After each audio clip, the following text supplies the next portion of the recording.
Napoleon, The Art of War and Power. Maxim 1.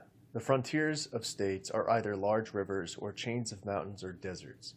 Of all these obstacles to the march of an army, the most difficult to overcome is the desert. Mountains come next, and broad rivers occupy the third place.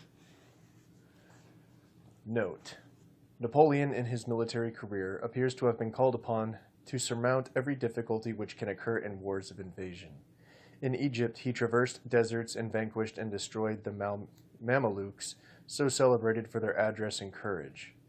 His genius knew how to accommodate itself to all the dangers of this distant enterprise, in a country ill adapted to supply the wants of his troops.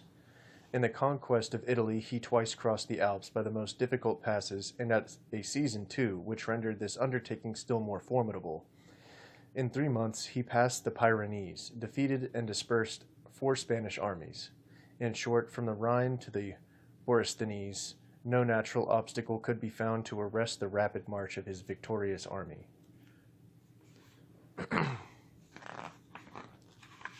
Maxim 2. In forming the plan of a campaign, it is requisite to foresee everything the enemy may do, and to be prepared with the necessary means to counteract it. Plans of campaign may be modified ad infinitum according to circumstances. The genius of the general, the character of the troops, and the topography of the theater of action. Note: sometimes we see a hazardous campaign succeed, the plan of which is directly at variance with the principles of the art of war. But this success depends generally on the caprice of fortune or upon faults committed by the enemy. 2 things upon which a general must never count. Sometimes the plan of a campaign, although based on sound principles of war, runs the risk of failing at the outset of opposed by an adversary who acts at first on the defensive and then, suddenly seizing the initiative, surprises by the skillfulness of his maneuvers. Such was the fate of the plan laid down by the Aulic Council for the campaign of 1796, under the command of Marshal Wurmser.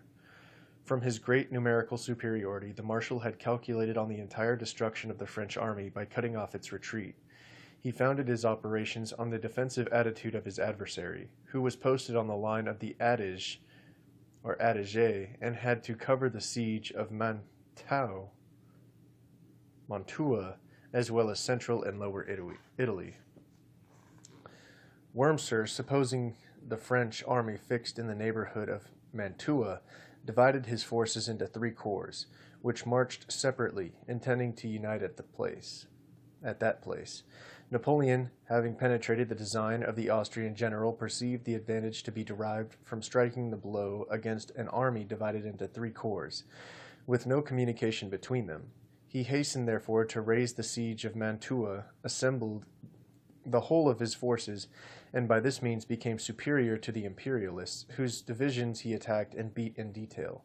Thus Wurmser, who fancied he had only to march to certain victory, saw himself compelled, after 10 days' campaign, to retire with the remains of his army into the Tyrol, after a loss of 25,000 men in killed and wounded, 15,000 prisoners, 9 stand of colors, and 70 pieces of cannon. Hence, nothing is so difficult as to prescribe beforehand to a general the line of conduct he shall pursue during the course of a campaign. Success must often depend on circumstances that cannot be foreseen, and it should be remembered, likewise, that nothing cramps so much the efforts of genius as compelling the head of an army to be governed by any will but his own. Overleaf. At the Battle of Castiglione, on 5th of August, 1796, Napoleon penetrated the Austrian front line while simultaneously attacking from the rear. The speed and tactical skill of his army resulted in its victory. Historian David G. Chandler writes, "The elements of the successful attacks carried out at Austerlitz, Friedland, or Bautzen were already in existence and in operation at the Battle of Castiglione."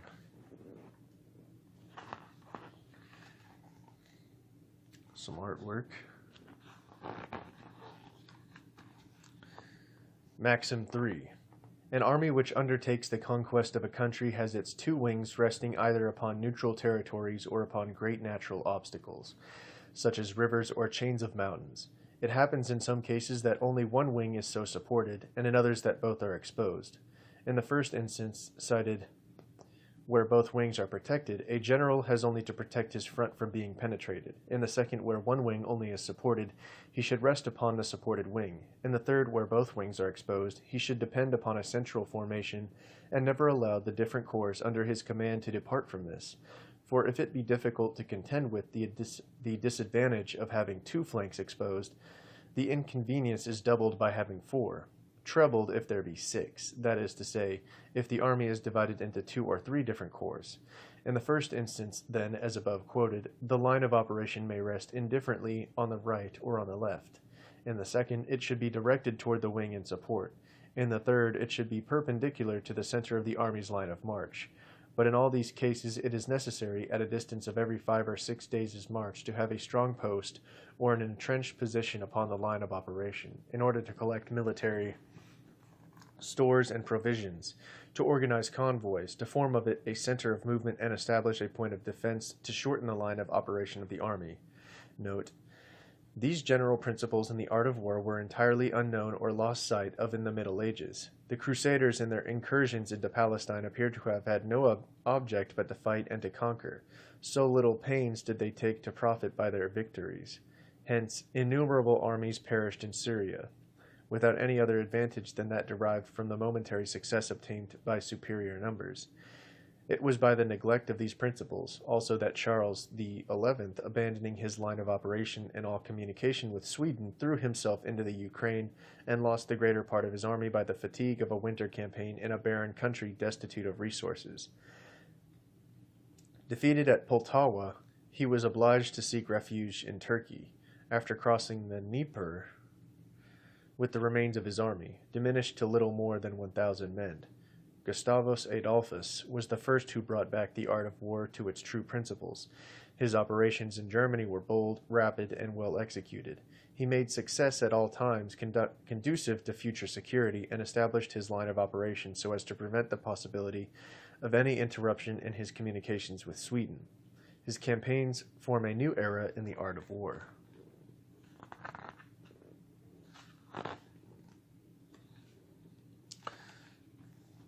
Maxim 4.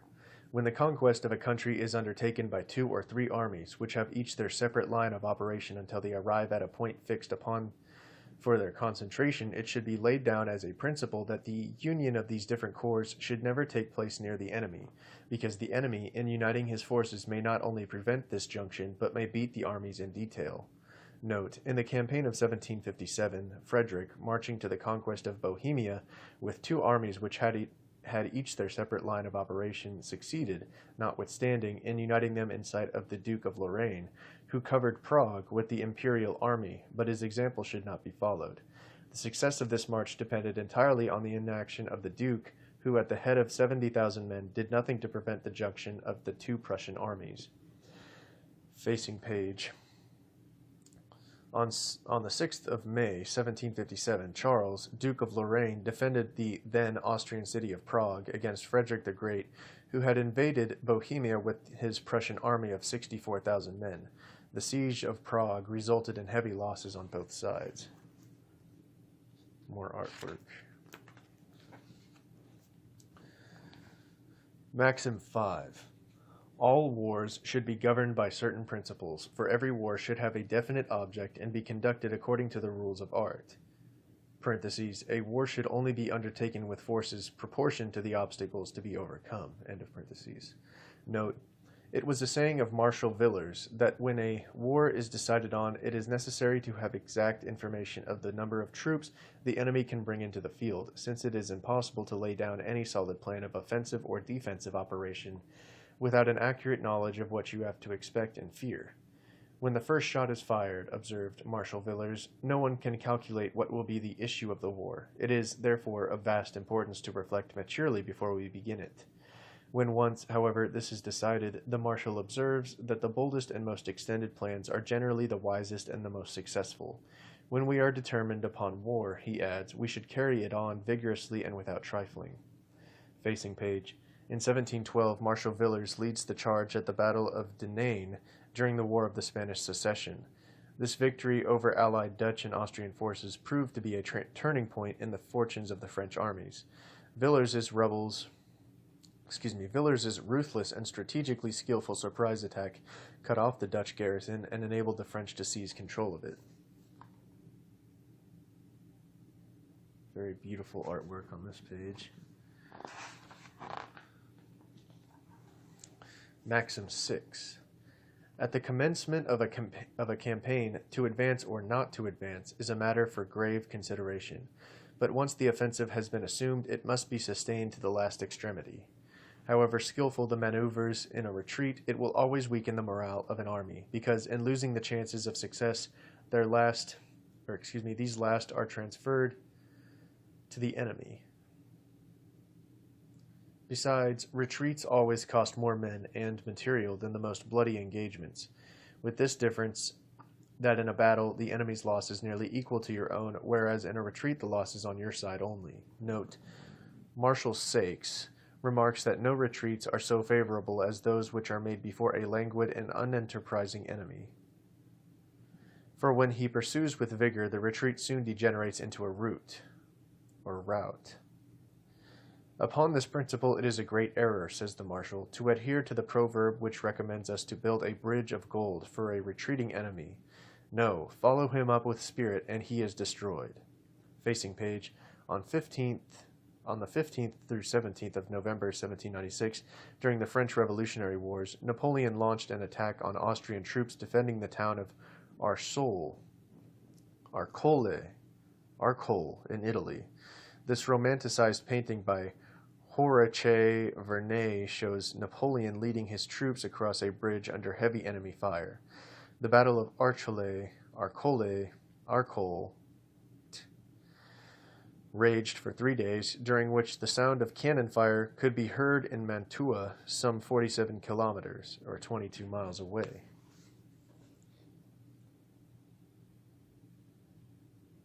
Hard to believe that this is a painting, you know. Very nice. Maxim 7. An army should be ready every day, every night, and at all times of the day and night to oppose all the resistance of which it is capable. With this view, the soldier should always be furnished completely with arms and ammunition. The infantry should never be without its artillery, its cavalry, and its generals, and the different divisions of the army should be constantly in a state to support, to be supported, and to protect itself.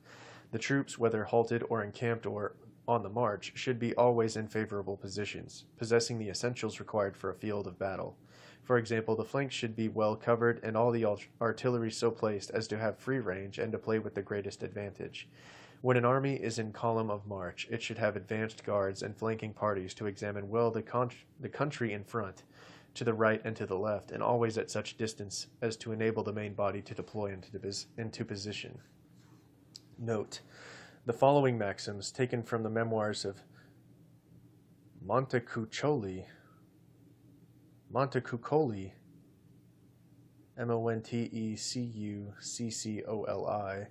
appear to me well suited to this place and calculated to form a useful commentary on the general principles laid down in the preceding maxim. 1. When war has been once decided on, the moment is past for doubts and scruples. On the contrary, we are bound to hope that all the evil which may ensue will not, that Providence, or our own wisdom, may avert it, or that the want of talent on the part of the enemy may prevent him from benefiting by it. The first security for success is to confer the command on one individual. When the authority is divided, the opinions of the commanders often vary, and the operations are deprived of that ensemble which is the first essential to victory. Besides, when an enterprise is common to many and not confined to a single person, it is conducted without vigor, and less interest is attached to the result. After having strictly conformed to all the rules of war and satisfied ourselves that nothing has been omitted to ensure eventual success, we must then leave the issue in the hands of Providence and repose ourselves tranquilly in the decision of a higher power. Let what will arrive. It is the part of a general-in-chief to remain firm and constant in his purposes. He must not allow himself to be elated by prosperity, nor to be depressed by adversity. For in war, good and bad and fortune succeed each other by turns, from the ebb and flow of military operations.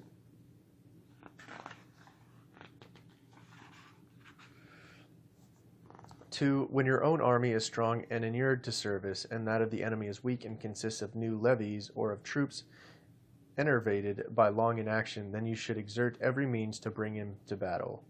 If, on the other hand, your adversary has the advantage in troops, a decisive combat is to be avoided, and you must be content to impede his progress by encamping advantageously and fortifying favorable passes. When armies are nearly equal in force, it is desirable not to avoid a battle, but only to attempt to fight one to advantage.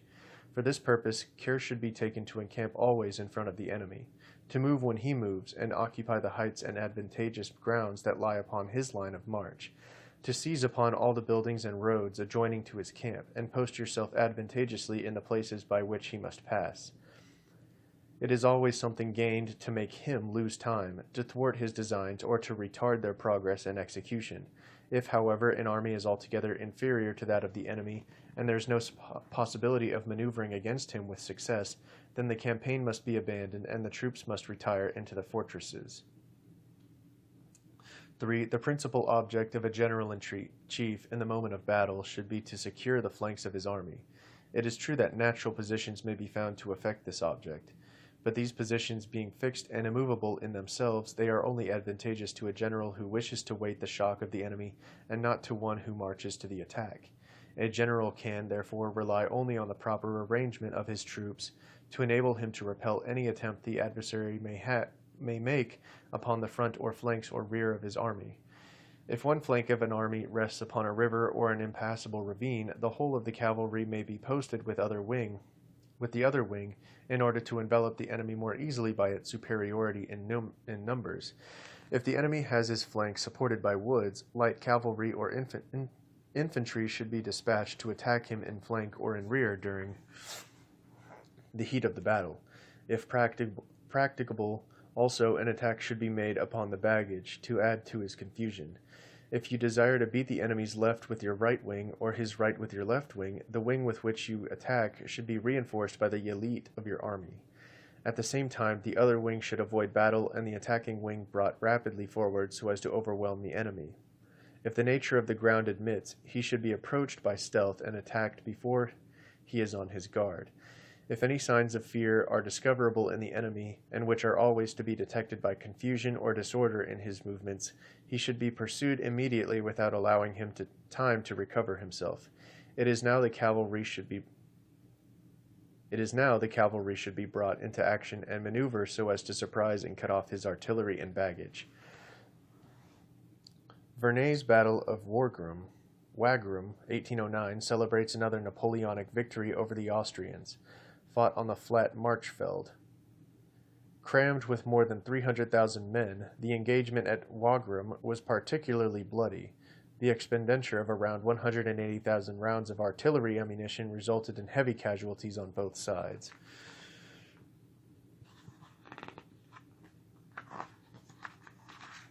4. The order of march should always be subservient to the order of battle, which last should be arranged beforehand.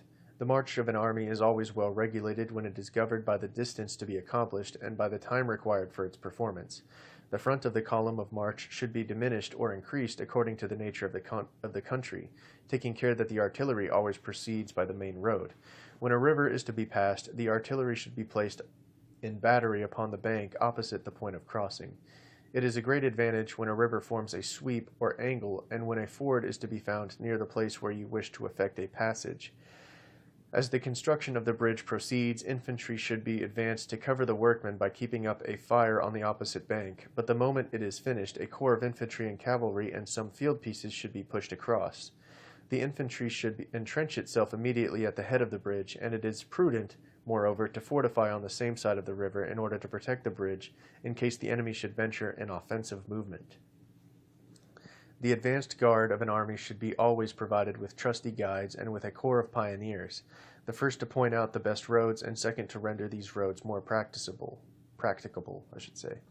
If the army marches in detachments, the commander of each detachment should be furnished with the name of the place in writing where the whole are to be reassembled. The place should be sufficiently removed from the enemy to prevent him from occupying it before the junction of all the detachments. To this end, it is of importance to keep the name a secret. From the moment an army approaches the enemy, it should march in the order in which it is intended to fight. If anything is to be apprehended, precautions are necessary in proportion to the degree of the danger. When a defile is to be passed, the troops should be halted beyond the extremity until the whole army has quitted the defile. On the 26th of August, 1812, French infantry and supply wagons ford the river Dnieper as engineers construct a bridge for the rest of Napoleon's army.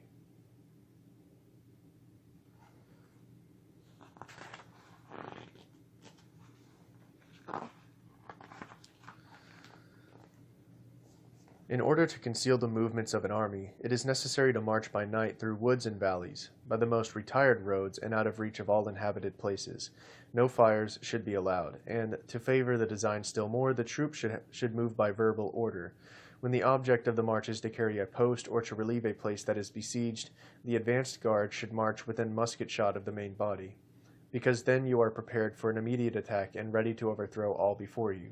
When a march is made to force a pass guarded by the enemy, it is desirable to make a feint upon one point, while, by a rapid movement, you bring your real attack to bear upon another. Sometimes success is obtained by pretending to fall back upon the original line of march, and, by a sudden countermarch, seizing upon the pass before the enemy is able to reoccupy it. Some generals have gained their point by maneuvering so as to deceive the enemy, while a detachment under the cover of high grounds has surpassed the passage by a stolen march. The enemy being engaged in watching the movements of the main body, the detachment has an opportunity of entrenching itself in its new position. 5. An army regulates its mode of encampment according to the greater or lesser degree of precaution, when circumstances require.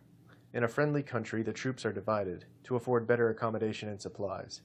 But with the enemy in front, an army should always encamp in order of battle. With this view, it is of the highest importance to cover one part of the camp as far as practicable by natural defenses, such as a river, a chain of rocks, or a ravine.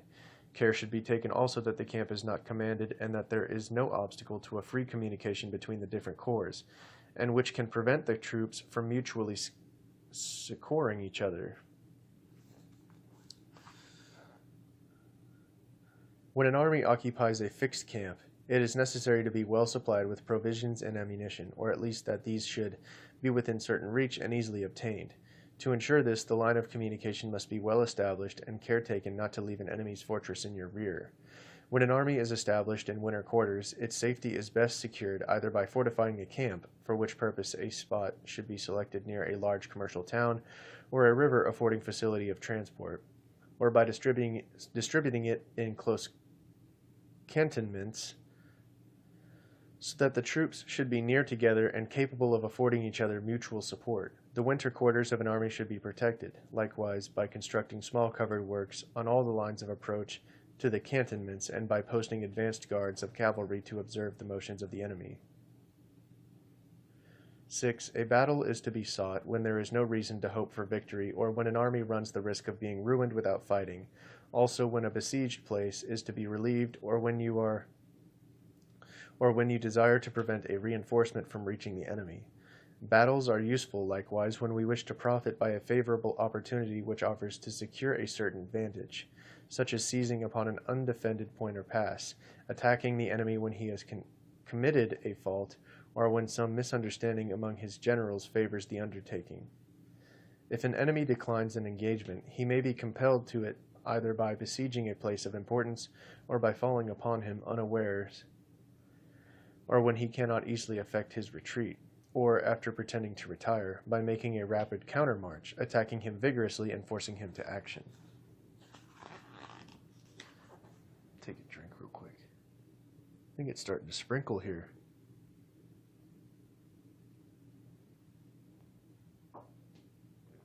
It's either rain or dust hitting my window.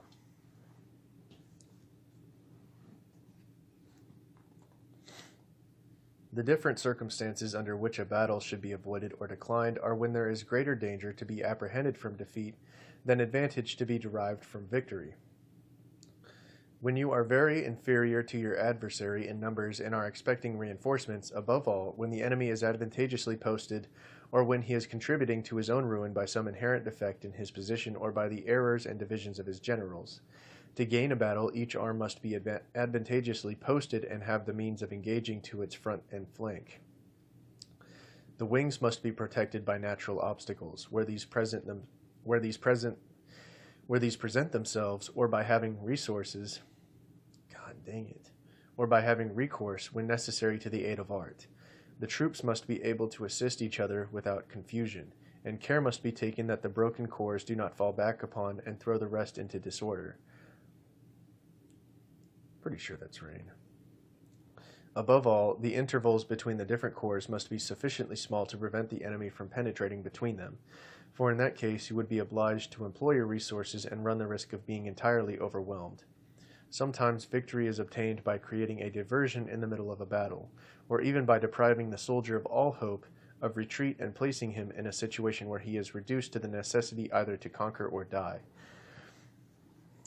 Footnote: the Battle of Lodi on the 10th of May, 1796 was fought between Napoleon's Army of Italy and Jean-Pierre Boileau's Austrian army. Napoleon ordered an infantry column to charge across Lodi Bridge, but it faltered under Austrian fire. Eventually, the arrival of the French cavalry forced the Austrians to retreat. And the painting here shows they're pretty close to each other, actually. Couldn't do something like that nowadays. So the cavalry are all posted up on the bank of this river, while the infantry charge across the bridge.